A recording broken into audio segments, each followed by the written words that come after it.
E aí pessoal, beleza? Nós somos alunos do Instituto Federal Campus Capivari e o podcast a seguir foi feito pela dupla composta por Henrique Stanislau e Murilo Manente. O objetivo do podcast é mostrar a importância de três negros e três negras importantes para o Brasil, e os escolhidos foram o Aleijadinho, Machado de Assis, Zumbi dos Palmares, Dandara dos Palmares, Carolina Maria de Jesus e Maria Firmina dos Reis. Iremos relatar a biografia de cada um, então vamos lá. Aleijadinho. Quem foi ele? Escultor Antônio Francisco Lisboa nasceu em 1730 na Vila Rica, atual cidade de Ouro Preto, em Minas Gerais. Mas muitos historiadores acreditam que ele tenha nascido em 1738, uma vez que sua nota de falecimento consta como ano 1814. Ainda mais que o artista tinha 76 anos de idade. Ele é considerado o maior representante do Barroco mineiro e do Rococó, por conta da principal obra, a Igreja de São Francisco de Assis. Filho bastardo de Manuel Francisco Lisboa, um arquiteto renomado de Portugal, com uma escrava africana chamada Isabel, Aleijadinho começou a aprender técnicas artísticas com seu pai, enquanto ele trabalhava na matriz de Antônio Dias e na Casa dos Contos. Além disso, viveu diante das ideias liberais que se propagaram em Minas Gerais durante o século XVIII e que deram o tom da Inconfidência Mineira. Em 1750, durante 9 anos, frequentou o internato do Seminário dos Franciscanos Donatos do Hospício da Terra Santa, onde aprendeu matemática, gramática, latim e religião. No ano de 1752, trabalhou em seu primeiro projeto individual, a criação de um chafariz para o pátio do Palácio dos Governadores, local onde seu pai participou da construção. Passado mais de uma década, em 1768, Aleijadinho se alistou ao Regimento da Infantaria dos Homens Pardos de Ouro Preto e saiu em 1771. Durante esse tempo, trabalhou em projetos de tamanha importância, como a Igreja de São Francisco de Assis e a Igreja de Nossa Senhora do Carmo, em Sabará, município de Minas Gerais. Em 1777, Francisco é vitimado de uma doença que prejudicou muito, deformando partes de seu corpo como os pés e as mãos. Mas até hoje não se sabe o que era. Foi a partir desse problema que surgiu seu apelido Aleijadinho.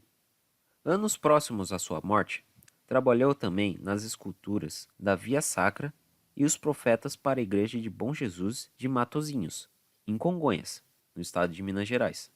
Em 1814, como dependia muito das pessoas que o assistia trabalhando, passou a morar com sua nora até o último dia de sua vida. Machado de Assis. Joaquim Maria Machado de Assis foi um grande escritor, cronista, jornalista, contista, teatrólogo e poeta brasileiro, e é um dos maiores nomes da literatura no Brasil.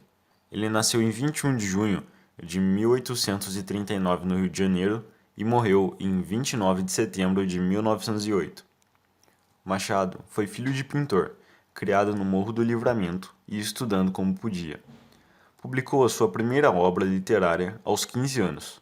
Ele também trabalhou na imprensa nacional e como crítico teatral. Durante esse tempo, escreveu diversas obras. Em 1869, casou-se com Carolina Augusta Xavier de Novaes e em 1872 publicou seu primeiro romance, Ressurreição. No ano seguinte, Machado se torna o primeiro oficial da Secretaria de Estado do Ministério da Agricultura, Comércio e Obras Públicas. Ele escreve folhetins que são publicados em revistas e jornais, que posteriormente se tornaram livros. E esse foi o caso de uma das suas obras mais conhecidas, sendo ela Memórias Póstumas de Brás Cubas, que deu início ao movimento literário e artístico conhecido como realismo. Já em 1896, com outros intelectuais, Machado participou do projeto de criação da Academia Brasileira de Letras, sendo eleito presidente em 28 de janeiro de 1897, ocupando o cargo por mais de 10 anos. Até que no dia 29 de setembro de 1908, Machado de Assis veio a falecer, no Rio de Janeiro, vítima de câncer. Zumbi dos Palmares. Quem foi ele? Francisco Nizumbi foi um importante personagem da história brasileira, sendo um dos principais representantes da resistência contra a escravidão durante o Brasil colonial e um dos líderes do maior quilombo do Brasil já registrado, localizado na antiga Serra da Barriga, que atualmente se chama União dos Palmares, e fica localizado no estado do Alagoas. Em sua liderança, chegou a ter em torno de 30 mil habitantes vivendo na região. Zumbi nasceu em 1655. Quando criança, ele foi capturado e entregue aos jesuítas, e acabou sendo batizado e recebeu o nome de Francisco. Aos 15 anos de idade, fugiu e voltou para Palmares, lugar onde se destacou como um grande guerreiro do grupo. Em 1675, o local teria sido atacado por portugueses. Porém, com grande coragem e determinação, ele defendeu o quilombo, deixando vários soldados inimigos feridos. E esses soldados tiveram que se retirar para Recife. Outro grande líder de Palmares, antes de Zumbi, foi Ganga Zumba, personagem que muitos historiadores apontam ter sido tio de Francisco.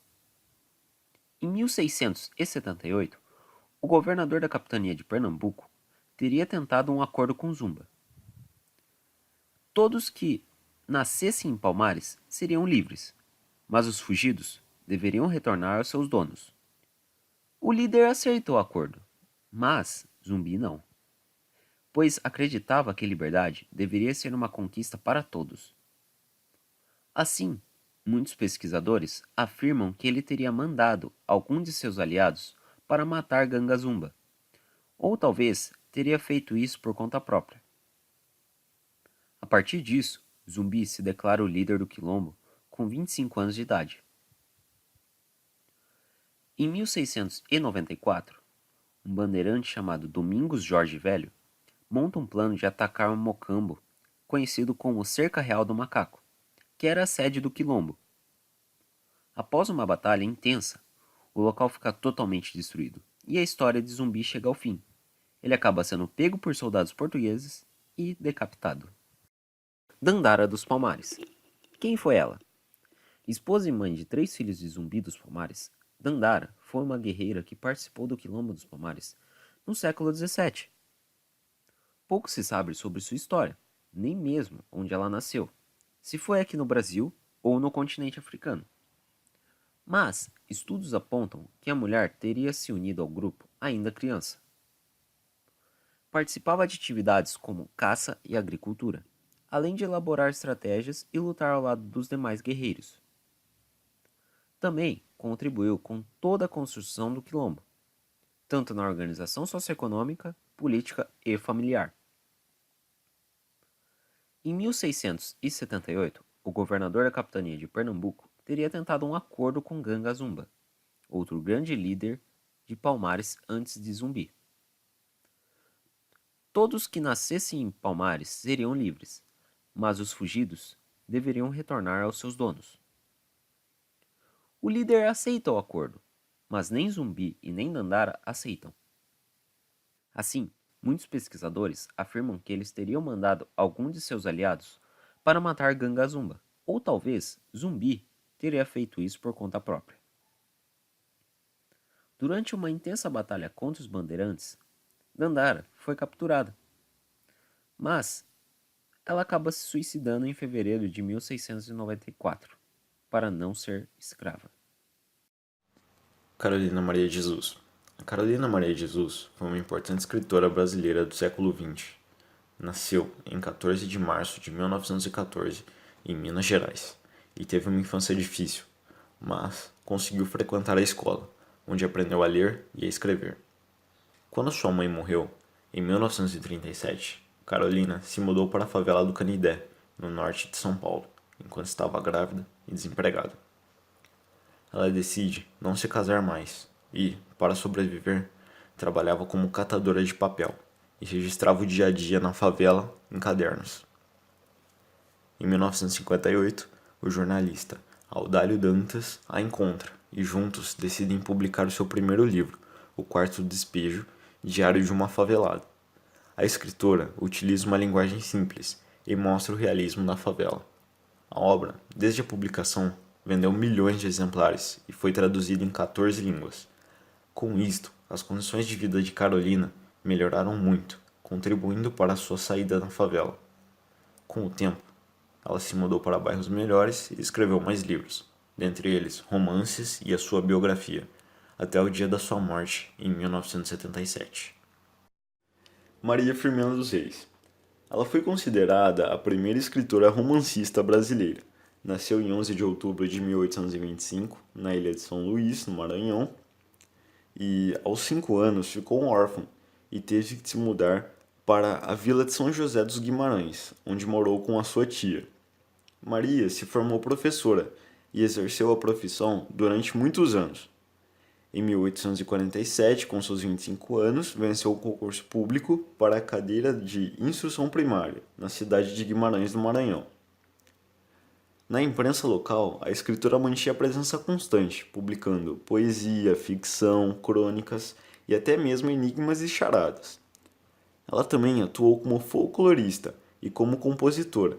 Inclusive, foi responsável pela composição de um hino em louvor à abolição da escravatura. A escritora produziu 3 grandes narrativas de ficção, sendo elas Úrsula, feita em 1859, que foi considerado o primeiro romance publicado por uma mulher negra na América Latina, e também foi o primeiro romance abolicionista de autoria feminina da língua portuguesa. Nesse romance, ela aborda a escravidão a partir de outro ponto de vista. Ela também publicou Guppiva, em 1861, que é uma narrativa curta de temática indianista, e, por fim, o conto A Escrava, de 1887, que também foi uma obra abolicionista. Até que, em 1917, Maria Firmina dos Reis veio a falecer, pobre e cega, no município de Guimarães. Bom, estamos encerrando o podcast por aqui. Espero que tenham gostado e obrigado por assistir.